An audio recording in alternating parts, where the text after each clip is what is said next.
There is an art to crafting a brilliant video game boss. They need to be physically imposing in order to serve as a viable threat to our protagonist, and it certainly helps if they're infused with a memorable animated personality as well as a strong voice actor to boot. In fact, some video games are so effective at building up bosses for us to take down that we end up liking, even loving them, to the point where we don't really want to kill them at all. Some of these characters are inherently sympathetic, and so it makes narrative sense for their death to come reluctantly at our hands. But even some undeniably, unambiguously bad bosses have saddened us at their deaths, because despite their evil deeds, personality goes a long way. With that in mind, I'm Will from WhatCulture.com, and this is 7 lovable video game bosses we really didn't want to kill.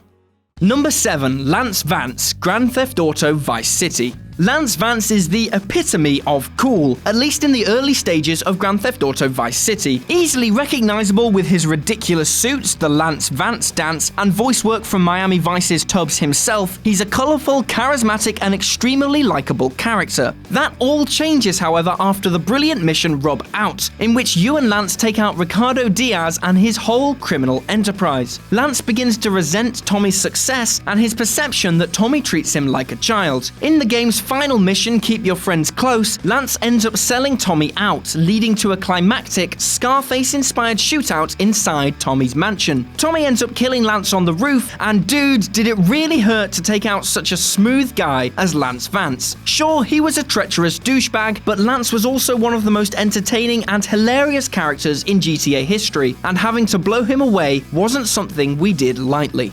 Number 6. Jen, Prey. Prey is a brief but hugely entertaining cult classic in which protagonist Tommy, along with his girlfriend Jen and his grandfather, are kidnapped by alien creatures and end up aboard their spaceship referred to as the Sphere. After Gramps gets killed, Tommy's sole preoccupation becomes rescuing Jen, but tragedy strikes when he finds her in a pod-like device. It's soon enough revealed that Jen has been crudely grafted to an alien monster, and as it attacks, he is forced to kill the hybrid. He then spirits a mortally wounded Jen to the land of the ancients. Still, this was a tough one to swallow, given how committed Jen was to her home and how galling it was for Tommy to have to kill his own love. At least in the world of Prey, unlike many others, Jen's spirit continues to live on, and when Tommy eventually dies, he'll be able to join her.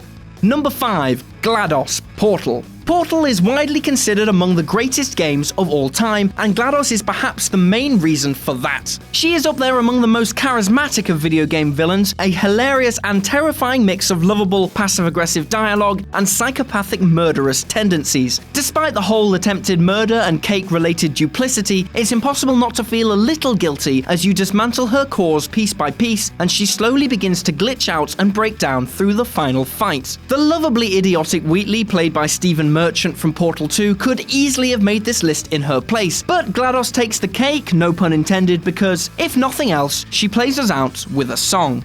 Number 4. Darth Malick, Star Wars Knights of the Old Republic. Malick is a former Jedi who, along with player character Raven, turned to the dark side and became a Sith Lord after taking down the Mandalorians. Darth Malick's activities only get more depraved from there, as he ends up turning on his own mentor and leaving Raven for dead. Depending on the actions of the player, Raven will end up either on the light or dark side of the Force, but the endgame remains unchanged, killing Malick. Doing so for the light side results in the simple destruction of the Sith, while opting for the dark side has Raven taking Malick's place as the all-powerful Dark Lord of the Sith. Although Malick was truly an evil man, his delicious villainy made him a Star Wars character who would have slotted into any of George Lucas's movies with ease. His death was inevitable by the end of the game, but his peerless ambition and descent from vengeful good guy to flat-out card-carrying villain was great fun to behold.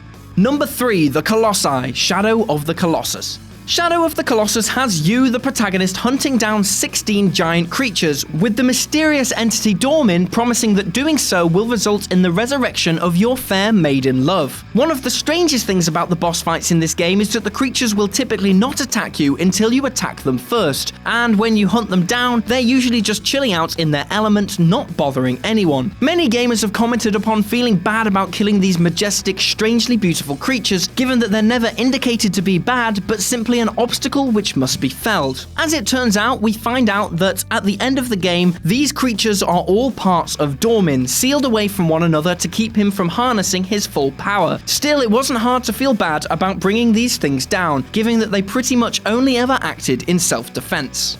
Number 2. Sif the Great Grey Wolf, Dark Souls. Companion to Sir Artorias, the Abyss Walker, Sif, the Great Grey Wolf, guards the fallen knight's grave in the Dark Root Garden and fights wielding Artorias' greatsword. Now it's time to gather round, kids, because here's a lesson that sometimes a relatively easy boss, at least as far as Dark Souls is concerned, can be the hardest to kill. First things first, Sif is a big, lovable dog. It's like From Software have made you fight and kill Clifford. Secondly, Sif's fight is galling in how, after doing enough damage, the Great Wolf begins whimpering and limping in pain as you deplete her health. It's just so heart-wrenchingly real. The DLC content goes even further, as you can actually meet and fight alongside Sif to defeat Manus after saving her from some enemies deep in the abyss. Once comrades in arms, Sif recognizes you upon your second meeting before ruefully turning and picking up her fallen master's sword and initiating a fight that neither of you want to engage in. From Software take no prisoners either, making Sif a mandatory boss fight in order to retrieve the Covenant of Artorias, an item required to complete the game. Sif's death will stay with you long after the frustration of getting your ass kicked by harder bosses has depleted. The sadness and guilt will remain. That is the power of Dark Souls.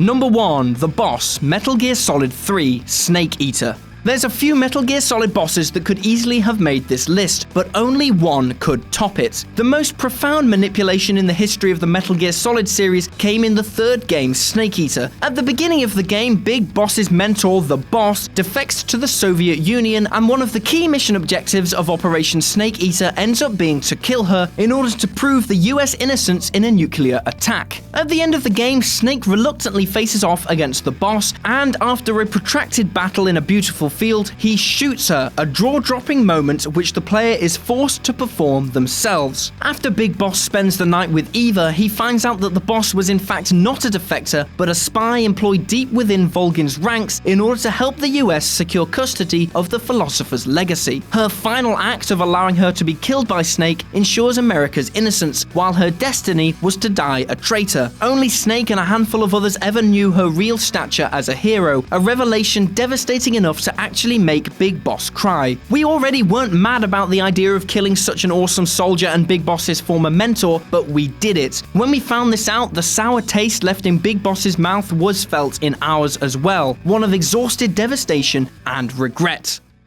Hey guys, before you go, I just wanted to talk to you about a brand new project that we're going to have starting up pretty soon. It's a brand new channel called That Film Theory, the pace of which is going to be a bit more relaxed and focus on kind of video essays on our favourite cinematic experiences. If that sounds like something that you're interested in, then click the screen and go over there. Hopefully we'll see you soon. We're passionate about it, so come support us.